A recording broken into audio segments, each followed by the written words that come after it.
안녕하세요. 세무법인 신화의 사적인 이야기 고경남 세무사입니다. 오늘은 이미 많은 분들이 알고 계시지만 또 많은 분들이 정확하게 알고 계시지는 못하는 차용증에 대해서 다뤄보려고 합니다. 이 부모한테 돈 빌릴 땐 이자를 안 줘도 되나? 이 부모한테 돈 빌릴 땐 만기를 몇 년으로 해야 하나? 이 상환은 어떤 방식으로 해야 하지? 등등등 차용증을 작성할 때 반드시 알아야 할 필수적인 내용 지금부터 세신사에서 하나하나 벗겨보도록 하겠습니다. 우선 첫 번째 차용증의 상환입니다. 우리가 보통 가장 많이 부모님으로부터 차용증을 작성하는 때는 언제일까요? 내 집 마련, 주택 구입이 대표적인 케이스가 되겠죠.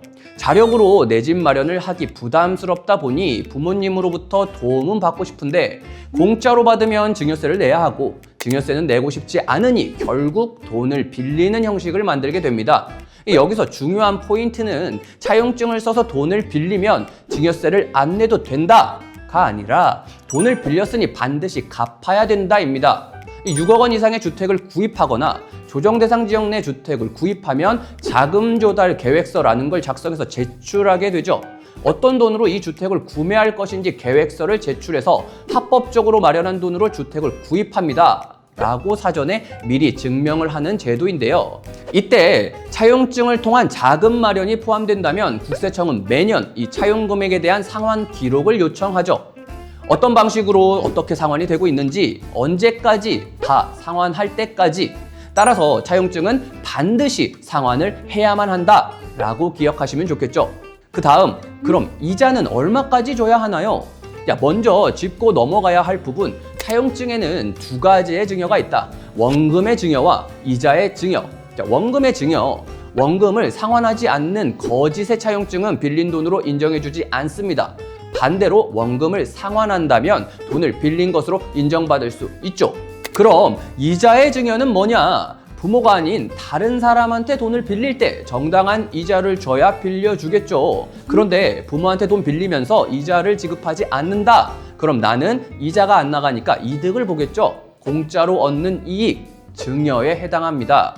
그래서 이 공짜로 얻는 이익에 걸리지 않기 위해 반드시 이자를 지급해야 하는데 너무 삭막하지 않게 얼마까지는 덜 줘도 된다? 연간 1,000만 원. 예를 들어 내가 부모님한테 4억을 빌립니다. 현재 세법에서는 원하는 이자율이 연간 4.6%, 4억의 4.6%는 얼마? 1,840만 원이죠. 여기서 1,000만 원은 덜 줘도 되니 연간 840만 원을 이자로 하면 2.1% 이자율로 낮춰도 문제가 되지 않겠죠. 자, 여기서 중요한 포인트. 간과하고 계시는 내용이 뭐냐면 자녀가 주는 이자도 부모 입장에서는 소득이 되겠죠. 무슨 소득? 이자 소득. 반드시 이자 소득에 대한 세금을 신고해야 합니다. 우리가 은행에서 이자 받을 때 세금 떼고 주는 원리와 똑같은데요. 은행은 15.4% 세금을 뗀다면 개인 간 차용증 이자에서는 얼마? 27.5%의 높은 세금을 내야만 합니다. 이 세금, 자녀가 미리 떼고 난 남은 금액을 부모님한테 입금해주고 신고납부 직접 하셔야만 합니다. 마지막으로 공증을 반드시 받아야 하느냐? 자, 필수는 아닙니다. 다만 공증을 받는 이유는 돈을 빌리는 날짜에 실제로 차용증이 작성되었고 그 차용증은 거짓의 차용증이 아니다라는 걸 간접적으로 증명하는 수단의 표현이 되겠죠. 따라서 그 날짜에 차용증이 실제로 작성되었다라는 걸 증명할 수 있는 다른 수단이 있다면 다른 수단으로 대체될 수 있겠죠. 예를 들어 내용증명이나 인감증명서의 발급일 등 이 수단보다 더 중요한 건 뭐? 상환 기록이다.